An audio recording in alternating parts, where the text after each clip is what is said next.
पर्यावरण की समस्या निर्माण की हुई है, क्योंकि पेड़ लगाना या फिर पर्यावरण के लिए और भी जो हम एक्टिविटी करते हैं, ये हमें जो सिम्टम्स दिखाई देते हैं उसका इलाज कर रहे हैं, परंतु वास्तव में यह समस्या निर्माण की हुई उसके मूल तक जाएंगे तो शायद हमें छोटे छोटे उपचार करने की आवश्यकता ही ना पड़े। आयुर्वेद में जैसे कहते हैं कि कोई भी बीमारी होती है तो उसके जो लक्षण दिखते हैं उसका इलाज नहीं करना है, भविष्य में फिर से ये समस्या निर्माण की ना हो। अपने शास्त्रों में ऐसा कहते हैं कि ये सृष्टि का निर्माण जो है वो पंच तत्वों से हुआ है। पृथ्वी, जल, तेज, वायु, आकाश, अग्नि, और मनुष्य का निर्माण भी ये पंच तत्व से हुआ है। और उसमें और 4 चीजें हैं, मन, बुद्धि, चित्त और अहंकार। पर्यावरण की समस्या पहले बाहर निर्माण नहीं होती है, पहले मनुष्य के मन में निर्माण होती है पर्यावरण के बारे में समस्या, और फिर वो दिखने लगती है। बहुत सारे उदाहरण दे सकता हूँ, लेकिन एक उदाहरण देता हूँ कि मैंने अगर सोच लिया कि मुझे बहुत सारा पैसा कमाना है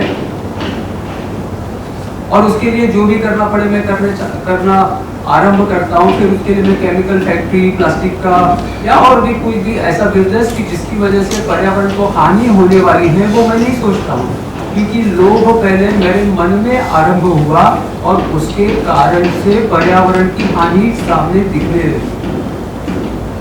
मेरे मन का लोभ अगर वैसा ही है और मैं बाहर दिखने वाले सिम्टम्स के ऊपर काम करने लगा, लेकिन वो लोभ ऐसा ही रहेगा, तो दूसरी जगह पर वो पर्यावरण की समस्या आने वाली है। हमारे जो पूर्वज हो गए, ऋषि मुनि हो गए, उन्होंने हमें सिखाया है कि सुबह उठने के पश्चात अलग अलग श्लोक बोले जाते हैं, लेकिन उसमें से जो ज्यादातर बोला जाता है, याद है किसी को कौन सा श्लोक बोलते हैं?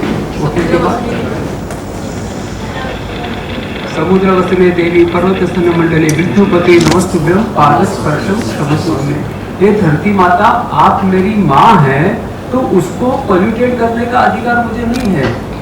यह अगर संस्कार बचपन से ही मन में है तो समस्या निर्माण ही नहीं होती। निर्माण कब होती है? जब मन कलुषित होता है। हमारे यहाँ बहुत छोटी छोटी बातों का बहुत बड़ा विचार करके रखा। एक छोटा उदाहरण लेता हूँ, बहुत सारे उदाहरण हैं। दिल्ली के पास में एक लोह स्तंभ है जो ईसा पूर्व 400-500 साल पहले लगा हुआ है। उसके ऊपर कोई छत नहीं है, लोहे का है। करीब 2-2,500 वर्षों से वो हवा में, बारिश में खुला है, धूप में खुला है, लेकिन उसको जंग नहीं लगा है।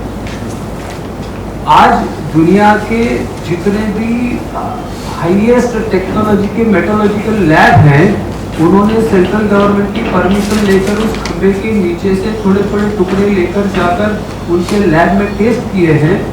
आज तक उनको पता नहीं चल रहा है कि इस लोहे में क्या मिलाया है जिसकी वजह से उसको जंग नहीं लग रहा है। इतनी प्रगत मेटोलॉजी अपने पास थी कि ऐसा लोहा हम बना सकते थे कि जिसको जंग नहीं लगता है। लेकिन आज से 50 साल पहले तक के जो घर बनते थे, आप देखिए उन घर में लोहा कम से कम उपयोग में लेते थे और घर लकड़ी अधिक उसमें उपयोग में लेते थे। क्या कारण है?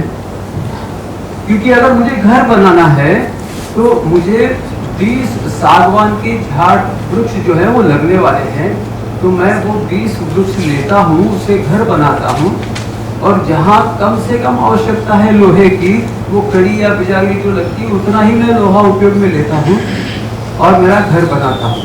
मैंने जो 20 वृक्ष लिए हैं उसके लिए मैं 21 नए वृक्ष लगा देता हूँ, जो 25 वर्षों के बाद आने वाले पीढ़ी के लिए वो लकड़ी जो है, वो वृक्ष जो है, वो काम आने वाली है। लेकिन जितना लोहा मैं जमीन में से निकाल रहा हूँ आयरन ओर के रूप में, उतना लोहा फिर से जमीन में बनने के लिए 600 वर्ष लगने वाले हैं। यानी मैंने आने वाले कितनी पीढ़ियों का मैं नुकसान कर रहा हूँ, इसका विचार ही नहीं आता है, क्योंकि मन में लोभ निर्माण हो गया है। आज हम कितनी बड़ी मात्रा में निकाल रहे हो। प्लास्टिक का विषय भी तो बहुत बड़ा हो सकता है। अभी 5 मिनट का समय, इसलिए मैं विषय लंबा नहीं करूंगा। मैं स्वयं क्या कर सकता हूँ, वहाँ से शुरू कर सकते हैं कि मैं जितने भी मेरे कपड़े हैं सबके बटन जो है वो प्लास्टिक का एक ही, सब लकड़ी के बटन इस्तेमाल कर सकता हूँ। मैं जो कर सकता हूँ मैं करता हूँ। यानी शुरू करना है तो स्वयं से करना है। पेन इस्तेमाल करना है तो वो भी मेटल का, प्लास्टिक का नहीं, यूज एंड थ्रो नहीं, जिसमें मैं फिर से स्याही भर सकता हूँ, इंक भर सकता हूँ, जिससे मैं पर्यावरण की कम से कम हानि कर सकूँ या ना कर सकूँ। ऐसा कुछ करना चाहिए कि जिसकी वजह से आने वाले पीढ़ियों को मैं कुछ उनका कुछ नुकसान करके नहीं जा रहा हूँ ना, इतना तो हम ध्यान रख सकते हैं। प्लास्टिक की पन्नी जो हम उपयोग में लेते हैं, एक पन्नी अगर हमने जमीन में फेंक दिया है तो उसको डिकम्पोज होने के लिए 1300 वर्ष लगने वाले हैं, 1300 ईयर्स। कल्पना करो 1300 वर्षों में कितनी पन्नियों का पहाड़ बन जाएगा। जो कभी कल्याण गए होंगे, दुर्गाड़ी किला देखा होगा, उस दुर्गाड़ी किले के सामने दो बहुत बड़े बड़े पहाड़ हैं। देखा है कभी किसी ने? वो पहाड़ नहीं है, वो कचरा है, कचरे के पहाड़ बन गए हैं। ऐसे पहाड़ तो हमें यहाँ दिखते हैं, लेकिन हमने देखे नहीं ऐसे कितने सारे पहाड़ हमारे पूरे देश भर में बन रहे हैं। और एक प्लास्टिक को 1300 वर्ष लगने वाले हैं, तो 1300 वर्षों में और कितने पहाड़ बनेंगे। तो हमें सोचना है कि वृक्ष लगाना बहुत अच्छी बात है, पर्यावरण की समस्या निवारण के लिए ये भी एक माध्यम है, लेकिन सबसे महत्व का है कि आने वाली पीढ़ियां जो हैं उनके मन को साफ करना, शुद्ध करना, कि आगे चलकर उनके हाथ से और कोई समस्या निर्माण ना हो। क्योंकि हम जो पश्चिम के जो संस्कार लेकर काम करते हैं, जो भी समस्या आती है उसका समाधान ढूंढते हैं, तो वो जो समाधान जो ढूंढा है वो 4 नई समस्याओं का जन्म देता है। एक छोटा उदाहरण देता हूँ। हवा दूषित हो गई है, किस कारण से? तो बहुत सारी केमिकल की फैक्ट्रियाँ हैं, प्लास्टिक की फैक्ट्रियाँ हैं, हैजर्डस केमिकल है, वो धुआं छोड़ते हैं, इसलिए हवा खराब होती है। तो उसके लिए समाधान क्या है? Air purifier. एयर प्यूरिफायर बनाने के लिए और नई फैक्ट्री, नया एनर्जी, नया कार्बन जनरेट हो रहा है, नए प्रॉब्लम और उससे हो रहे हैं। पानी दूषित हो गया, बहुत सारे कारण हैं, उसके लिए समाधान क्या? Water purifier. उसकी नई फैक्ट्री, उसके लिए नया प्लास्टिक, नया मेटल, नया एनर्जी, नया कार्बन, ये सब नए से शुरू होता है।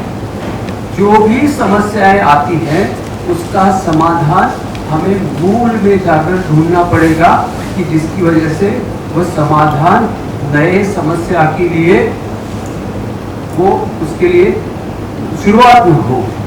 इसलिए सबसे जरूरी होता है कि अपने आप को पहले बदलना। हमारे यहाँ एक जो संकल्पना है ना, बहुत सुंदर है। अंत में वो छोटी सी एक बात बताकर मैं मेरा वक्तव्य समाप्त करूंगा। मैंने सुनी हुई ये कहानी है, वो सच है गलत है मुझे नहीं मालूम है।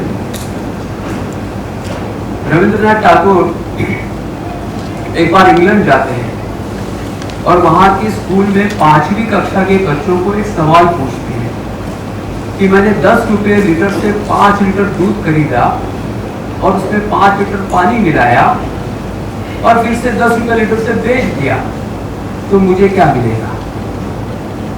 तो इंग्लैंड ये व्यापारी देश, उनके बच्चों ने तुरंत हिसाब किया और कहा कि आपको 50 रुपये मिलेगा। यही सवाल उन्होंने जापान की स्कूल में पूछा, तो जापान तो शिष्टप्रिय देश है, वहाँ के बच्चे ने उनके कहा कि आपको 6 महीने की सजा होगी। क्यों? आपने दूध में पानी की मिलावट की है। और यही सवाल उन्होंने भारत के बच्चों को पूछा, तो भारत का बच्चा खड़ा रह के कहता है आपको पाप लगेगा। हमारे यहाँ जो पाप और पुण्य की संकल्पना है कि मेरे हाथ से ऐसी कोई भी गलत चीज नहीं होगी जिसके कारण मुझे पाप लगे। जो पुण्य का काम है वही मेरे हाथ से होना चाहिए। आने वाले पीढ़ियों को, बच्चों को अगर हम पाप और पुण्य के हिसाब से अगर सिखाते हैं तो शायद ऐसी डॉक्यूमेंट्री बनाने की आगे से आवश्यकता ही ना पड़े। धन्यवाद।